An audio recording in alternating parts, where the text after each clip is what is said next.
Whether the team is giving us the highest of highs or the bluest of blues, we'll cover it all here on Commanders Nightly News. I, of course, am your host, Louie T. Thank you for joining me. Let's get to tonight's lead story. We start off with some somber news.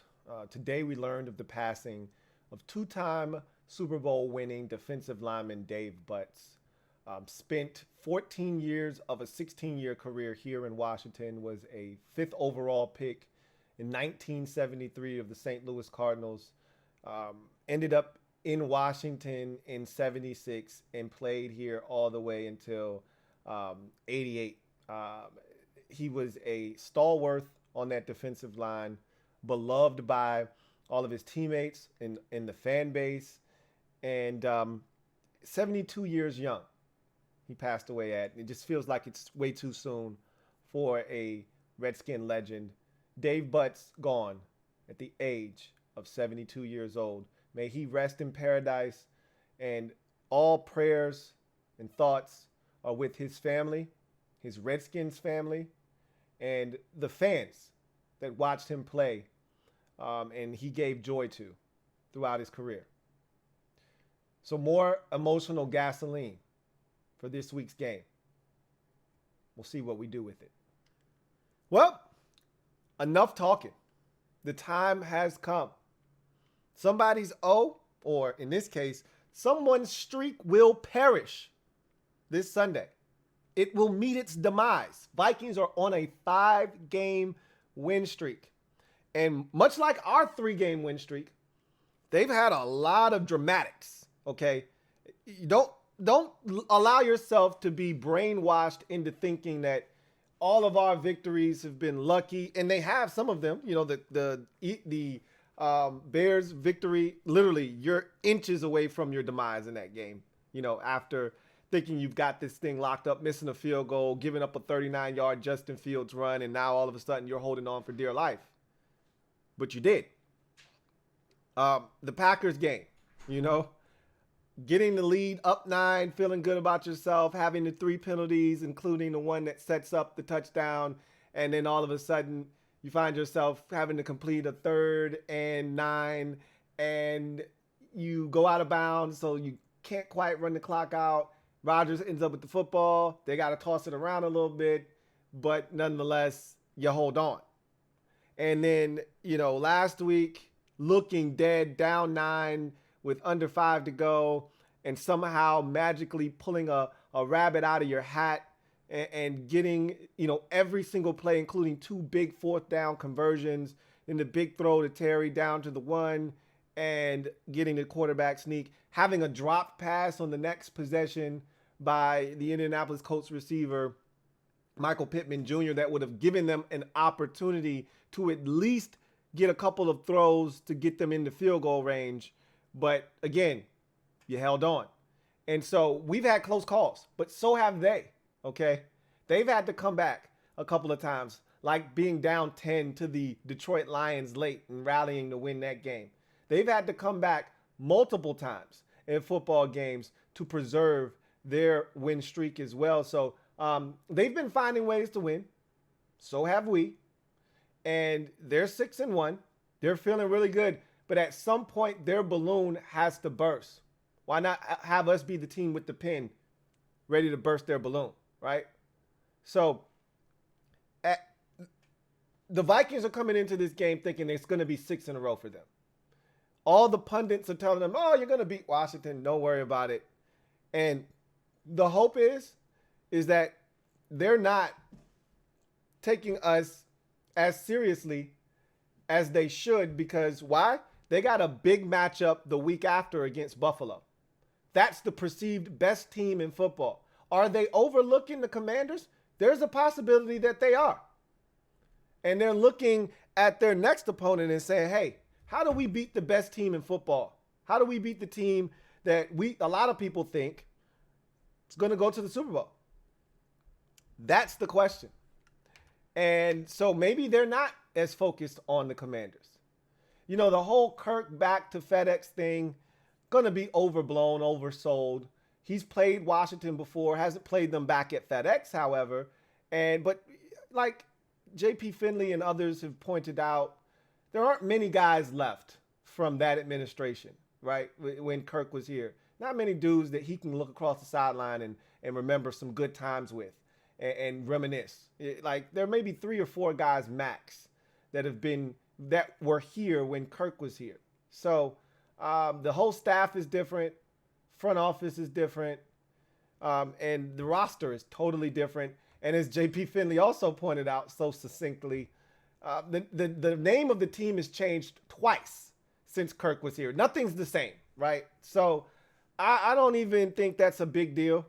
The media play it up. I think it's more of a big deal to Washington fans because of what he was here. He was such a lightning rod here. It was a very polarizing figure. So I think it'll mean more to the fans, but it's not a big deal. What is a big deal is that someone's streak will meet its demise. Sunday about 4:15. Someone's streak is going to be finito. Done. Finished. Is it the Vikings 5-game win streak or is it the Commanders 3-game win streak? Whose streak is no more? It's going to be a really interesting game. We'll see. Who wants it more? They want this game. We need this game. There's a difference. They're going to win their division. We aren't. So we need this game. In other news, we're going to talk about the injury situation quickly and then move on, and what the ramifications for these injuries are. So let's get to the injury report real quick, and I'll give you the lowdown on everything that you need to know. So for the Minnesota Vikings today, Cam Bynum's game status, not in question. He's not even on the injury report. Same can be said for Zadarius Smith and Adam Thielen. They're not listed on the injury report. Jalen Naylor, wide receiver, dealt with illness all week. He's questionable. That's his game status. He's questionable. Dalvin Tomlinson, the big space-eating defensive tackle, he's out of this game. He's been ruled out of this game with that calf injury, so they will not have him in the middle of their defense. Cam Dantzler, senior cornerback, is listed as questionable. Okay, did practice today fully, but again, it's a walkthrough. They just want to make sure the neck doesn't stiffen up on him, the day before the game or whatever. He's going to play more likely than not, but we'll see. But he's questionable. I think he's going to play. So everybody pretty much is playing with the exception of Dalvin Tomlinson. As you go to the Washington side of things, Jahan Dotson, out. Cole Holcomb, out. David Mayo, out. J.D. McKissick, out. These were all guys that I told you I thought they were going to be out this week. Okay. Logan Thomas, questionable. He will play. He will play. Was a full participant today. He's going to play in the game. Shaka Toney, questionable. Should play. Okay. Jonathan Allen, not listed. Tyler Larson, not listed. Cole Turner, not listed. All of those guys will play. So it's everything that we thought it was going to be, right? No Chase Young this week. Rivera went ahead and ruled him out. They will not activate him on Saturday. We've seen that done a couple of times this season already with guys that have been out for an extended period of time that have been on IR. That will not be the case for Chase this week. I told you guys, I had a source tell me that the plan all along when they started the 21-day window was to get him ready for Philadelphia Monday Night Football Week 10. That was the plan all along. They're going to adhere to that plan. And I'm hoping that Week 10 features a Jahan Dotson return, a Cole Holcomb return, J.D. McKissick comes back, and we start to really see this infusion of talent hit this football team. And hopefully it's being done with the 4-game win streak in tow and a big Monday night game against the Philadelphia Eagles, a 8-0 Eagles team taking on a 5-4 Washington team. That would be awesome. How the narrative may have changed in just a mere 3 weeks if we're able to make that happen. We went from a 1-4 team potentially against the Bears to a 5-4 team playing on Monday Night Football. No one would have guessed it, but we got to take care of business today, or excuse me, this weekend against the Vikings in order to make that happen. So let's talk about that, if you will. So what these injuries mean, right? And I've already explained this. I think I said it last show. Jon Bostic is going to be the first linebacker off the bench. Remember last week, early in the ball game, there was an interception opportunity, and it went right off the hands of David Mayo. Just wasn't athletic enough to make the play. Had it been Holcomb, it might have been a pick six. We're back in that spot with Jon Bostic. Okay, Jon Boom Bostic is going to be the first linebacker off the bench. And so when we get into those situations where two linebackers are on the field, Bostic is going to be that guy. I mean, we're super thin, razor thin. I told you we're activating Dejon Harris from the practice squad. You know, we're super, super thin at linebacker. So Jon Bostic steps in. He's not terrible. This is the role that he's supposed to fill for this football team. I told you, I don't have a Jon Bostic on the roster problem. I had a Jon Bostic starting problem. He's not a starter anymore. He's coming in relief. He can do this for a game. Hopefully Cole Holcomb is back next week. And so this is what he was made for.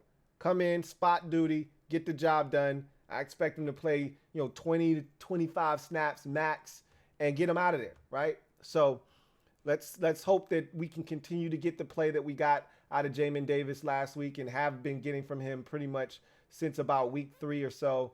And let's hope that we continue to see that moving forward.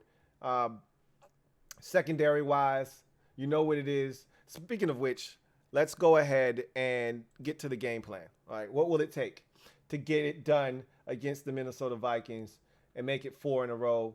And I don't know if you guys realize this, but we do this every year. Under Rivera, we've done this once a year, right? Beat a team we got no business beating, right? What team way over 500? We're not there yet. This is a little bit different because we're at 500. But, 2 years ago, it was the Pittsburgh Steelers, right? 11-0, last undefeated team. Went on the road on a Monday night, took care of the Steelers.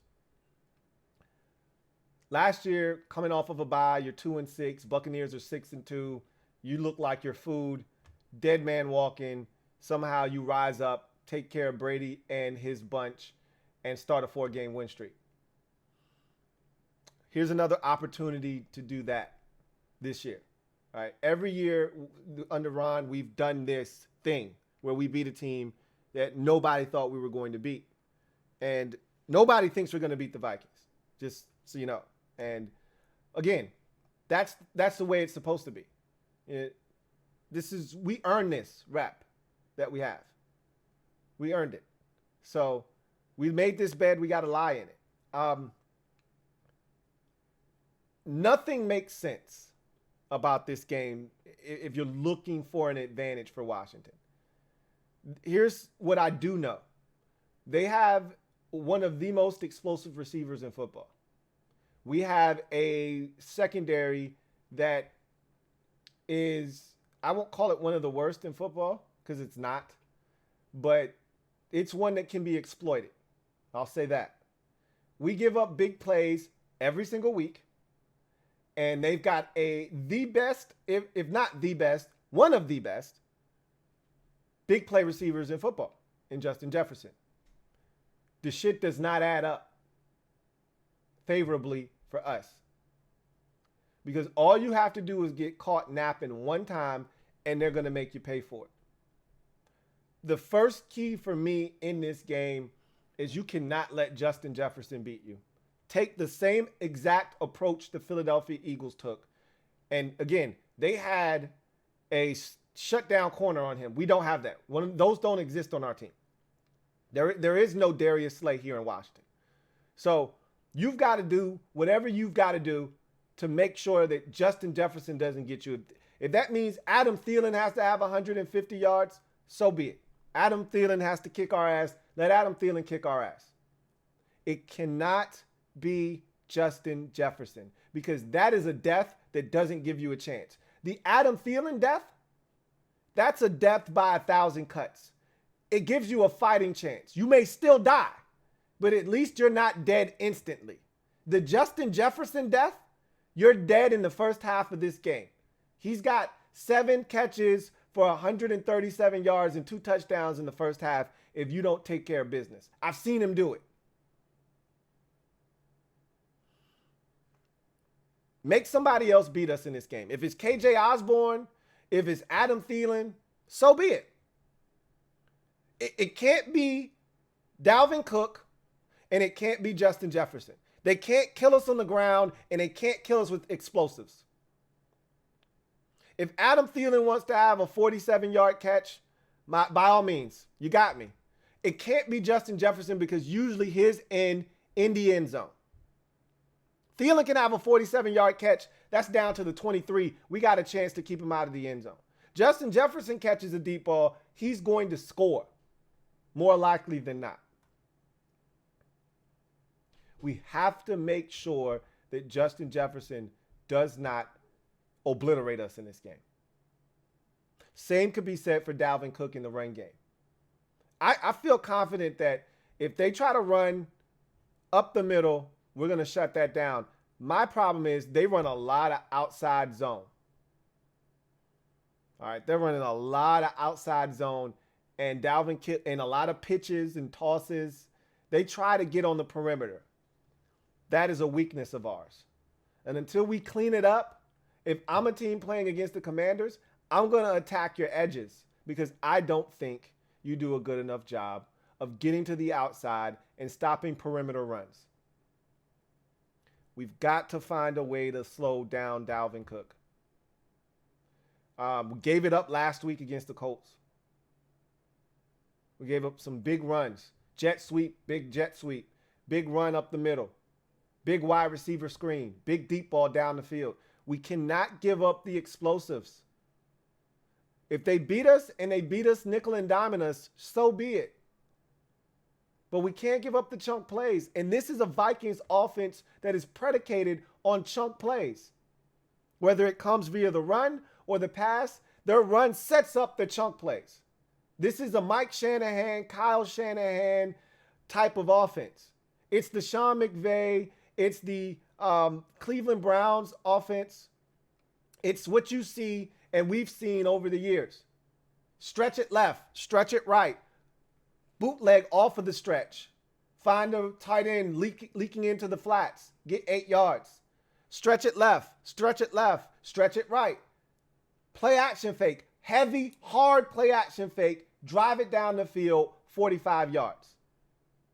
Heavy play action fake, 18-yard chunk play over the middle of the football field. This is what we're up against this week. In order to kill that snake, right? You got to chop the head off. The head of this snake is the run game. Everything that they want to do starts with the ability to stick it in the belly of the running back.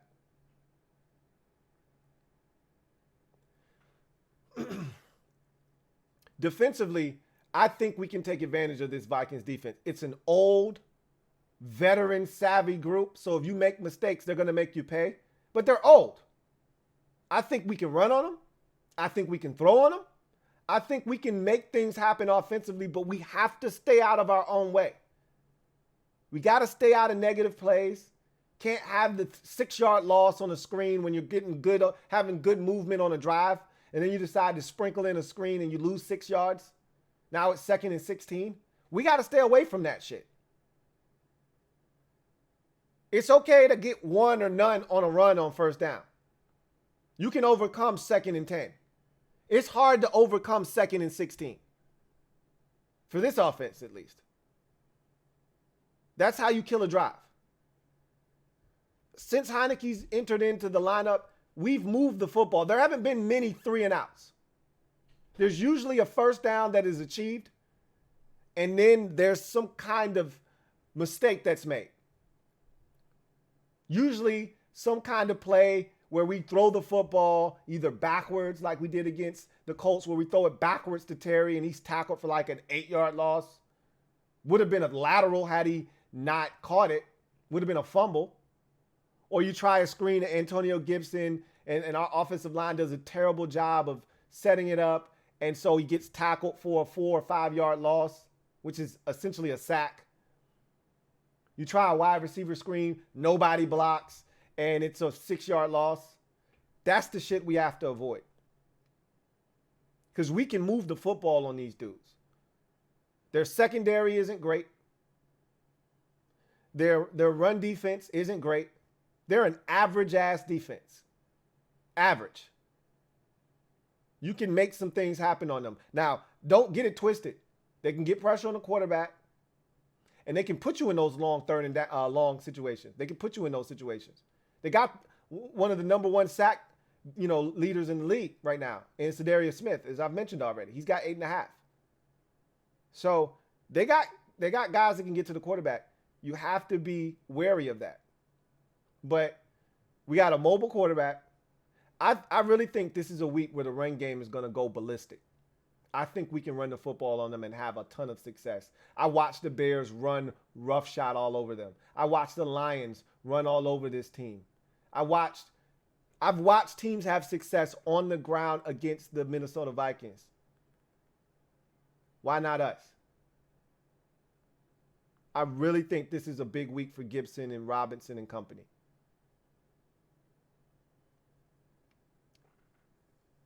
I think they're going to try to put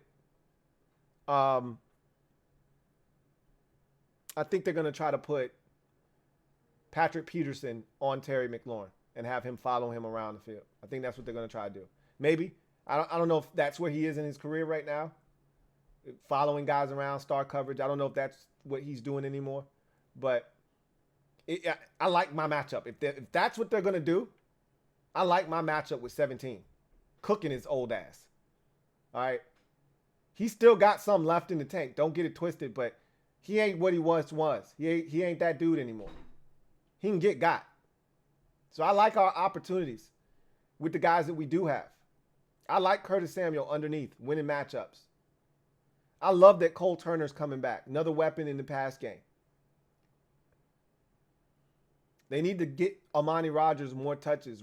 Scott Turner talked about that this week. Needing to get him more involved. Do it. Don't talk about it. Be about it. I like our offense against their defense. What scares me is our defense against their offense.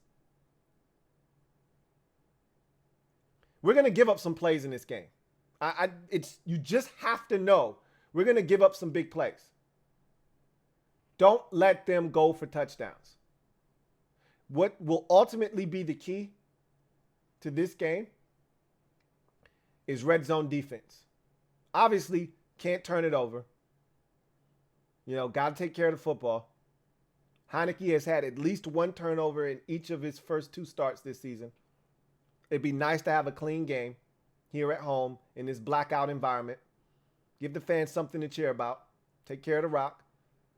Be nice to get 1 or 2 up off the Vikings. But again, I'm not looking for that. During this win streak, though, that's been the move, is we've generated turnovers. Either special teams or the defense has stepped up and made plays. I'd like that to continue. But again, I'm not searching for it. I just wanted us to take care of the football. That's it. They don't need help. They're already good offensively. They don't need a short field. They don't need us helping them out. They're 6-1. They don't need any favors. So expect some big plays. Can we buckle down in the red zone like we did against Indianapolis a week ago? That's the question. Can we find a way to keep them out of the end zone? They're going to get in the red zone. They're going to move the football. They're a talented offense, playing with a lot of confidence right now. Can we stop them from getting in the end zone and force them to kick some field goals? That's going to be the difference in the game.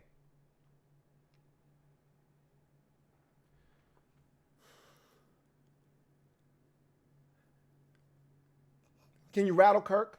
Can you get to Kirk? We'll see. I think the key early is to hit him early and hit him often. You do that, he's going to start seeing ghosts, and you may get a mistake. That's what the Eagles did to him. They got to him early, and then Kirk started making stupid decisions and mistakes and throws.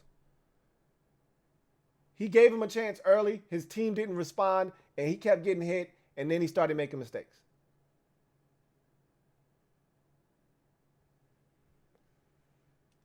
I said all of that to say this. The final outcome, this makes no sense.